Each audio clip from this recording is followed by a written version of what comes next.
Beyond Time, bab 831-832. Untuk melihat video selengkapnya, sahabat bisa kunjungi playlist yang telah Sabta Novel sediakan. Yuk mari, kita berimajinasi bersama dan masuk ke alur ceritanya.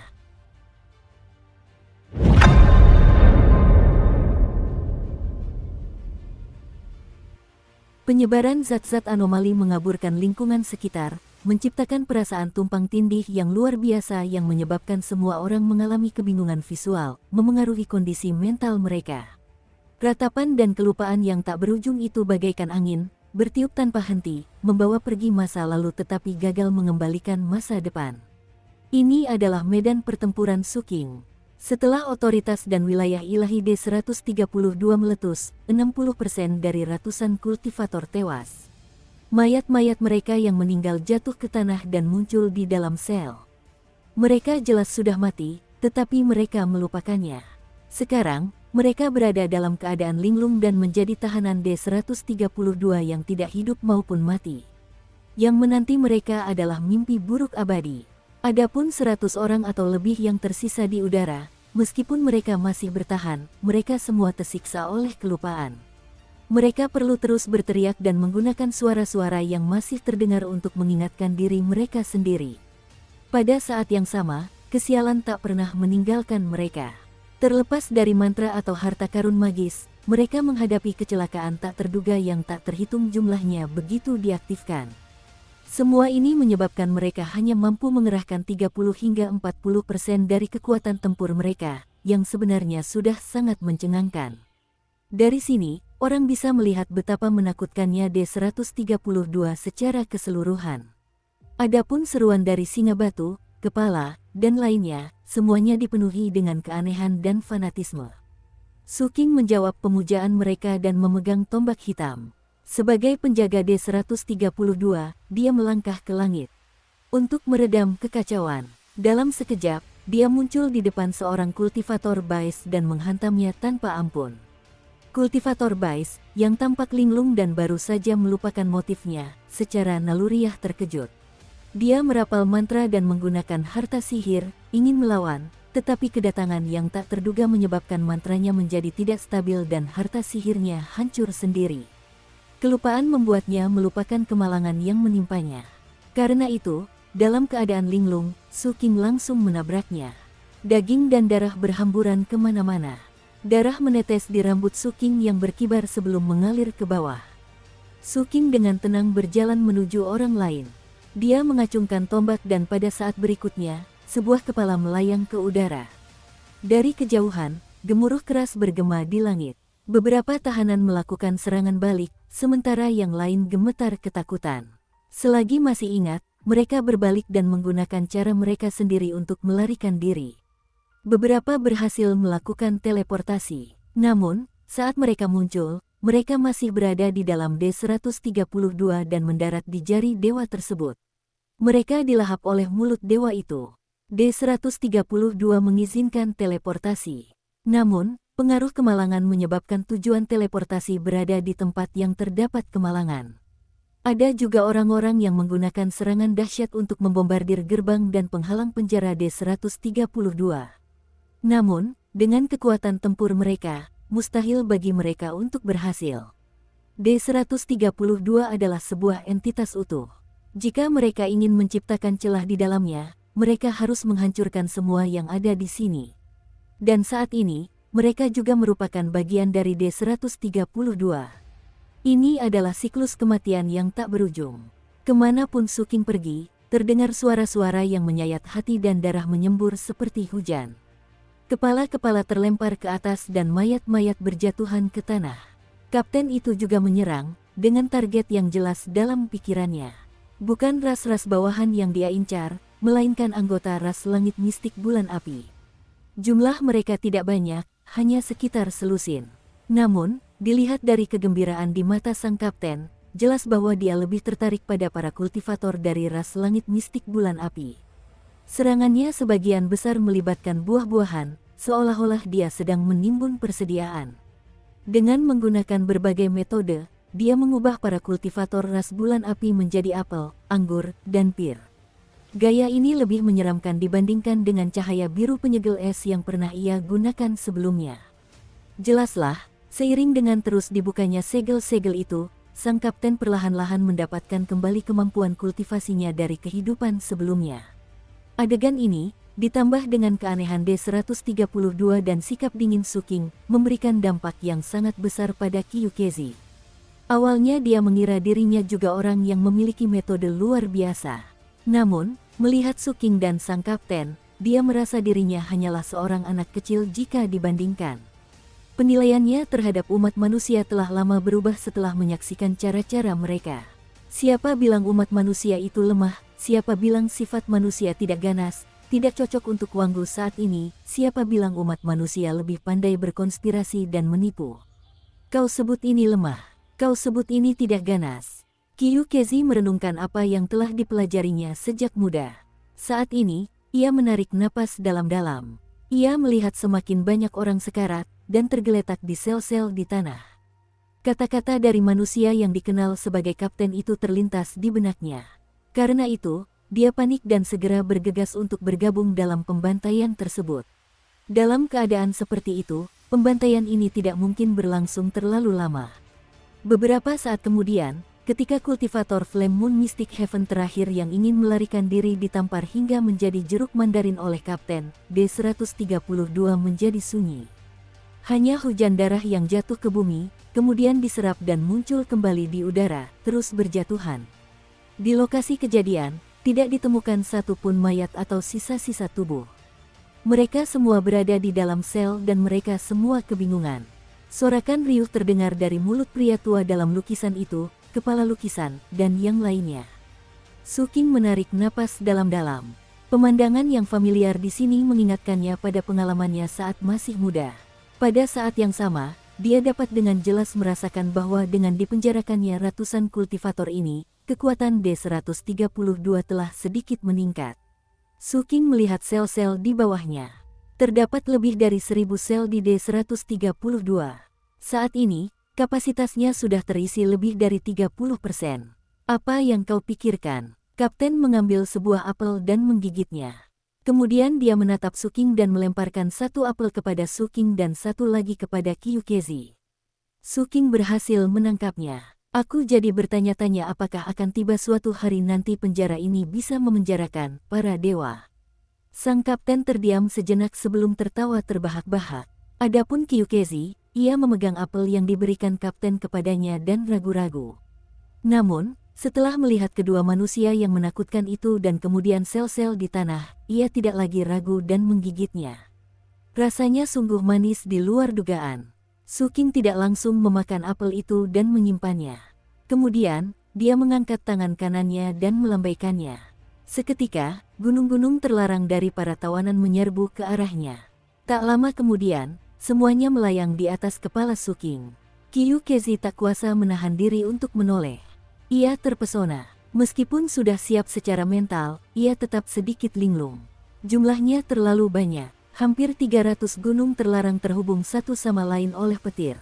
Saat mereka terus berputar dan berpilin, tekanan dan aura yang mereka bentuk dapat membuat seseorang terguncang. Ini bukanlah akhir. Tatapan Suking tertuju pada 27 gunung terlarang di tanah. Dia mengangkat tangannya dan meraihnya. Saat tanah bergetar, 27 gunung terlarang itu dengan cepat terbang. Pada akhirnya, 26 di antaranya bergabung dengan yang lain, memungkinkan gunung terlarang Suking menembus angka 300. Adapun yang tersisa, Suking melirik Kyukezi. Untukmu. Kyukezi merasa bersyukur. Jika ini terjadi di waktu lain, tentu saja dia tidak akan merasa gembira karena gunung terlarang. Namun, sekarang berbeda. Setelah melakukan ini, dengan sebuah pemikiran dari Suking, D-132 bergetar dan dengan cepat menjadi buram. Akhirnya, ia menghilang ke dunia, mengungkapkan segala sesuatu yang diselimuti di sini. Kepergian D-132 tidak menghilangkan pertumpahan darah di sini. Akibatnya, darah ratusan orang berceceran ke segala arah, menyebarkan bau darah yang menyengat. Suking, yang berdiri di udara dan diselimuti bau darah yang menyengat, mengangkat kepalanya dan memandang istana emas yang lebih tinggi. Kemudian dia menangkupkan tangannya dan membungkuk. Di istana emas, Pejabat bulan api menatap Su King. Kekaguman dalam ekspresinya bahkan lebih pekat dari sebelumnya. Bintang jahat seperti itu telah muncul di zona terlarangku. Ini akan menjadi topik pembicaraan yang menarik di pesta berburu nanti. Tokoh penting bulan api itu tersenyum dan berbicara. Anak manusia, aku bisa memberitahumu sebuah informasi. Saat ini, ada puluhan orang yang memiliki lebih banyak gunung terlarang daripada kamu. Dilihat dari tindakanmu, targetmu seharusnya adalah posisi pertama di segmen pertama ini. Kalau begitu, kamu harus terus bekerja keras. Mata Su King menyipit saat dia mengangguk dan membungkuk lagi. Terima kasih atas bimbingan Anda, senior. Tawa riuh terdengar dari Istana Emas. Sesaat kemudian, seluruh istana menjadi sedikit buram dan akhirnya menghilang ke langit. Pertunjukan telah usai, sehingga pejabat bulan api ini memilih untuk pergi. Su King memperhatikan hingga istana benar-benar menghilang sebelum ia mengalihkan pandangannya. Tepat ketika ia hendak pergi bersama kapten, ia dan kapten menatap ke kejauhan secara bersamaan. Di sana, pelangi melesat menuju zona terlarang dengan kecepatan yang sangat tinggi. Orang yang bergegas menghampiri itu tampak sangat arogan. Dia memang memiliki kualifikasi untuk bersikap arogan.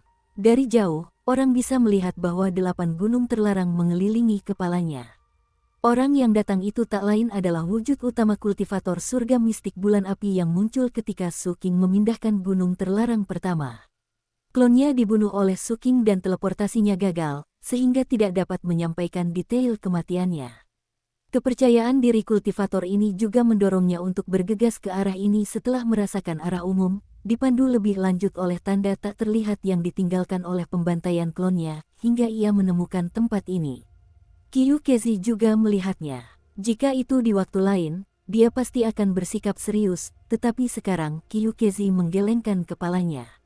Hampir seketika saat Kyukezi menggelengkan kepalanya, sosok di kejauhan, yang auranya yang mengesankan mengandung kesombongan dan keangkuhan yang tak berujung, sepertinya merasakan sesuatu dan tiba-tiba berhenti di udara.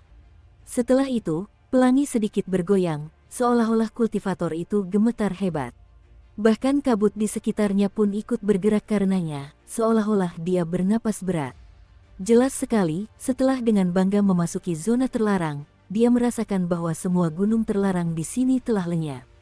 Dia juga merasakan bau darah yang pekat di tempat ini. Lalu dia memperhatikan sekitar 300 gunung terlarang di atas Su King. Selama seseorang tidak bodoh, mereka akan tahu apa yang telah terjadi di sini. Membunuh mereka semua. Apa? Ketika kesadaran ini muncul di benak kultivator bulan api itu, jantungnya berdebar kencang dan dia tak kuasa menahan napas. Tanpa ragu-ragu, dia berbalik dan ingin melarikan diri dengan kecepatan yang lebih tinggi lagi. Dia menyesalinya. Saat ia teringat bagaimana ia bergegas dengan agresif tetapi akhirnya menabrak lempengan besi, jantungnya tak kuasa menahan getaran hebat. Saat ini, ia membenci dirinya sendiri karena lambat. Dukung terus channel YouTube Sabta Novel. Su King bersikap acuh tak acuh. Mata sang kapten berbinar dan dia menyeringai. Seorang kenalan. Ada sebuah pepatah.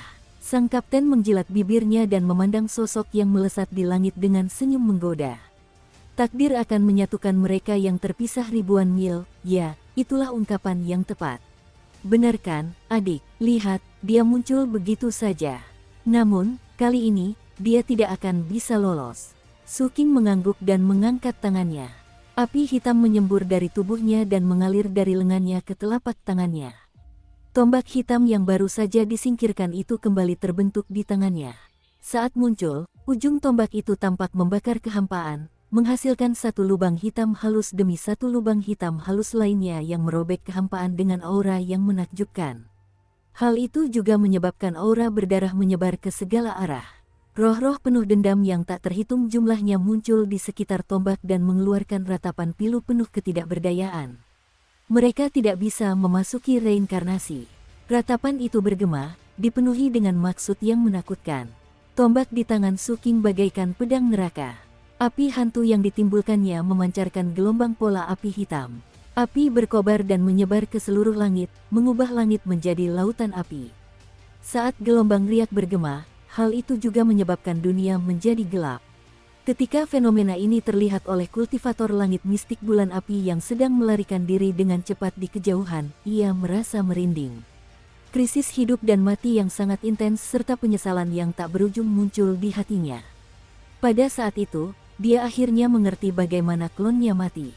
Dia pasti mati karena tombak ini. Aku terlalu impulsif. Seharusnya aku tidak datang ke sini. Wajah kultivator Flame Moon Mystic Heaven ini pucat pasi dan ia secara naluriah menarik napas dalam-dalam beberapa kali. Ia mengerahkan seluruh kekuatannya untuk meningkatkan kecepatan dan melarikan diri dengan sekuat tenaga. Ia bahkan mencoba berteleportasi, tetapi ini membutuhkan waktu. Kilatan dingin terpancar di mata Suking. Dia memegang tombaknya dan melemparkannya ke arah cakrawala. Bunyi itu menembus udara, mengeluarkan suara tajam seolah-olah langit dan bumi sedang terbelah. Ia dengan cepat mendekati kultivator ras surga mistik bulan api. Kekosongan itu hancur dan langit menjadi buram. Hanya tombak itu yang terlihat jelas seperti tanda di langit. Tombak itu seketika mencapai cakrawala dan tiba di belakang kultivator surga mistik bulan api, mengunci target padanya. Benda itu hampir menembus tubuhnya. Pada saat yang sama, D-132 muncul di langit. Penjara yang luas itu membuat hati kultivator bulan api bergetar tak terkendali. Gambaran penjara di atas kepalanya dengan cepat menjadi jelas dan hendak menyelimutinya serta mengurungnya. Ia dapat meramalkan bahwa begitu penjara menyegelnya, ia tidak akan mampu menghindari malapetaka dan pasti akan mati. Oleh karena itu, pada saat bahaya yang sangat besar, kultivator langit mistik bulan api ini melakukan hal yang sangat berani. Ia menepuk dahinya tanpa ragu. Di tengah gemuruh, bayangan yang tumpang tindih muncul di tubuhnya. Itu adalah jiwanya yang meninggalkan tubuhnya, pergi dengan cepat. Adapun jasad yang ditinggalkannya, jasad itu menjadi senjatanya. Jasad itu menerkam tombak hitam itu dengan sendirinya. Dengan suara dentuman keras, tombak itu mengenai tubuhnya dan membuatnya roboh. Namun, daging dan darah kultivator bulan api itu tidak berhamburan ke segala arah. Sebaliknya, daging dan darah itu melingkar ke arah yang berlawanan dan benar-benar melilit tombak hitam itu dengan kuat, menahannya. Meskipun daging dan darah dengan cepat dihancurkan oleh kekuatan tombak hitam, tombak itu masih terhenti sejenak. Kultivator bulan api dengan tegas meninggalkan 8 gunung terlarangnya dan meniupkan jiwanya ke samping, membentuk angin kencang yang menerbangkan ke 8 gunung tersebut, menyebabkan mereka melayang ke udara dengan aura yang mengesankan dan langsung menuju D-132. Kedelapan gunung itu bergoyang dan meluas, berubah menjadi gunung-gunung yang besar dan menakjubkan. Mereka sangat mendominasi, dan meskipun mereka menyerbu ke arah D-132, itu adalah upaya untuk menundanya. Di tengah suara gemuruh, penurunan di 32 sedikit melambat. Meskipun pulih dengan cepat, penundaan ini juga berlangsung sesaat. Bagi kultivator surga mistik bulan api, hembusan waktu ini adalah momen antara hidup dan mati. Pada saat berikutnya, teleportasinya akhirnya aktif. Dengan bantuan hembusan waktu ini, dia tiba-tiba menjadi buram dan menghilang dari langit. Pada saat itu, daging dan darah yang menyelimuti tombak hitam itu juga kehilangan kekuatannya dan berhamburan ke bawah. Hanya 8 gunung terlarang yang ditinggalkan oleh kultivator bulan api di langit yang disimpan di penjara di bawah penindasan di 32. Suking menatap kehampaan. Reaksi pihak lain terlalu cepat. Jika dia sedikit ragu-ragu, dia akan terjebak oleh D-132. Pada saat itu, metode teleportasinya akan menjadi tidak berarti. Namun, Suking tidak merasakan apapun. Ini karena kapten telah mengatakan bahwa orang ini tidak bisa melarikan diri kali ini. Berdasarkan pemahaman Suking tentang sang kapten, pernyataan ini kemungkinan besar bukan tanpa dasar. Memang benar demikian. Melihat kultivator itu telah berteleportasi pergi, sang kapten tersenyum dan berbicara dengan bangga kepada Suking. Bukankah aku pernah memakan daging dan darah kultivator ini sebelumnya? Selama periode waktu ini, aku telah mempelajarinya dan belajar melalui analogi. Aku teringat akan kekuatan ilahi besar yang ditujukan kepada kultivator bulan api yang kupelajari di kehidupan lampauku. Kekuatan ilahi ini sangat dahsyat dan dapat menahan teleportasi. Prinsipnya adalah melacak kembali ke sumbernya. Kemanapun dia pergi, aku bisa membawanya kembali. Dengan itu, sang kapten mengangkat tangannya dan meraih tanah. Seketika, 5 potong daging kultivator bulan api terbang ke atas dan mendarat di depan sang kapten. Sang kapten menjentikkan lengan bajunya dan kelima potongan daging itu tersusun membentuk segi 5 di depannya. Namun, syaratnya adalah Anda harus memiliki 5 barang yang berasal dari sumber yang sama. Daging dan tulang adalah yang terbaik. Dengan itu, sang kapten mengangkat tangannya dan melakukan serangkaian gerakan segel tangan. Dia menggumamkan sesuatu dan lingkaran riak menyebar dari sepotong daging, diikuti oleh potongan kedua, potongan ketiga. Akhirnya, kelima potongan daging itu memancarkan gelombang secara bersamaan dan bertabrakan satu sama lain. Saat gelombang semakin intens, mereka naik ke udara, membentuk pusaran hitam.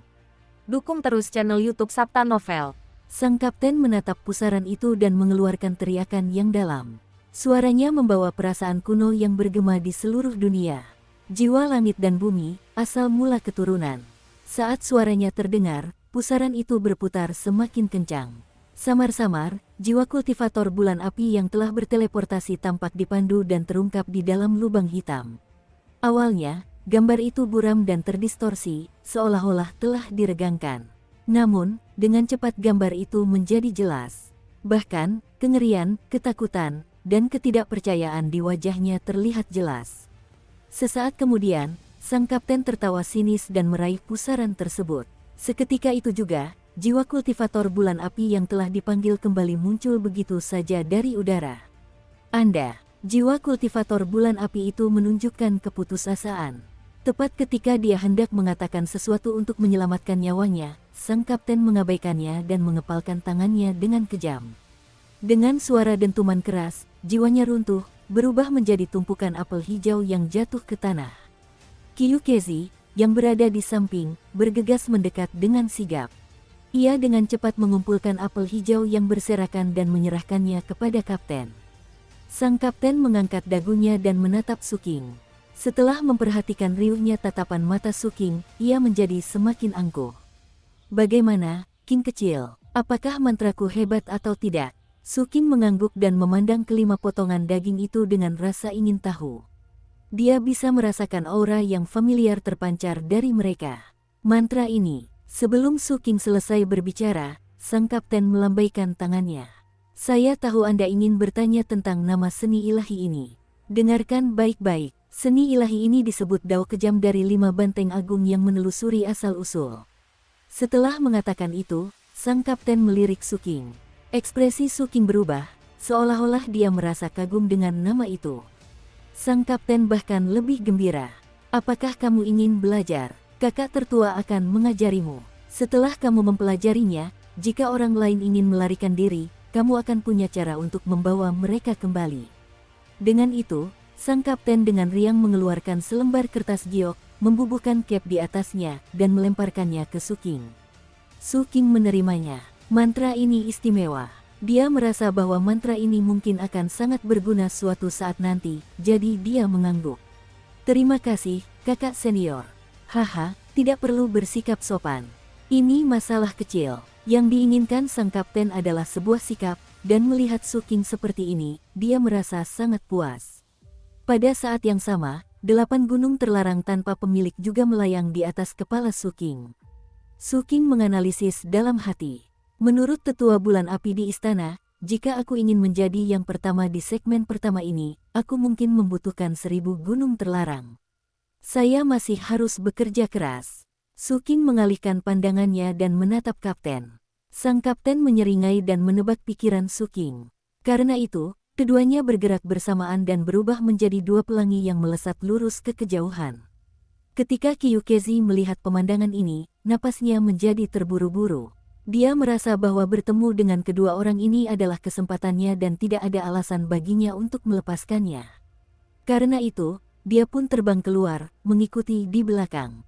Begitu saja, 3 sosok perlahan terbang keluar dari zona terlarang dan perlahan menuju ke wilayah dalam bulan api. Adapun zona terlarang ini, perlahan-lahan kembali tenang.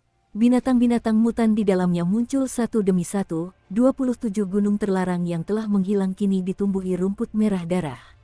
Beberapa jam kemudian, beberapa kultivator muncul di langit. Mereka adalah kultivator yang telah pergi sebelumnya. Mereka kembali untuk memeriksa situasi.